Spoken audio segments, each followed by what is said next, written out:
ഇതാണ് നമ്മുടെ contents milk. നല്ല ടേസ്റ്റ് ഉണ്ട്. കണ്ടൻസ് മിൽക്കിന്റെ ഇൻഗ്രീഡിയൻസ് ഞാൻ പറഞ്ഞുതരാം. ആകെ 3 ഇൻഗ്രീഡിയൻസേ ഉള്ളൂ. 1/2 cup milk powder, 1/4 sugar, 1.5 teaspoon ghee.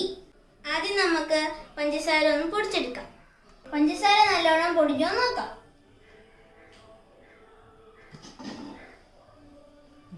പഞ്ചസാര നല്ലോണം പൊടിഞ്ഞിട്ടുണ്ട്. ഇനി നമുക്ക് ഇതിലേക്ക് 1.5 ടീസ്പൂൺ ഗീ ഒഴിക്കാം. ഇനി നമുക്കിത് നല്ലോണം മിക്സ് ചെയ്തെടുക്കാം.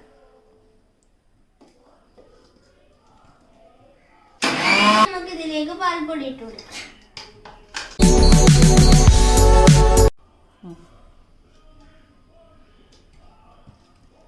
ഇത് മാത്രമല്ല, ഇതിലേക്ക് 2 ടേബിൾ സ്പൂൺ ചൂടുവെള്ളം കൂടി ഒഴിക്കണം.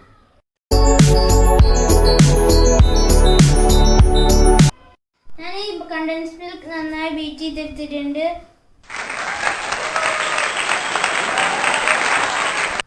നമുക്ക് ഇത് ഈ കപ്പിലോട്ട് മാറ്റാം. ഇതാണ് നമ്മുടെ കണ്ടൻസ് മിൽക്ക്. നല്ല ടേസ്റ്റ് ഉണ്ട്. എല്ലാവരും ട്രൈ ചെയ്ത് നോക്കിയിട്ട് അഭിപ്രായം പറയണേ.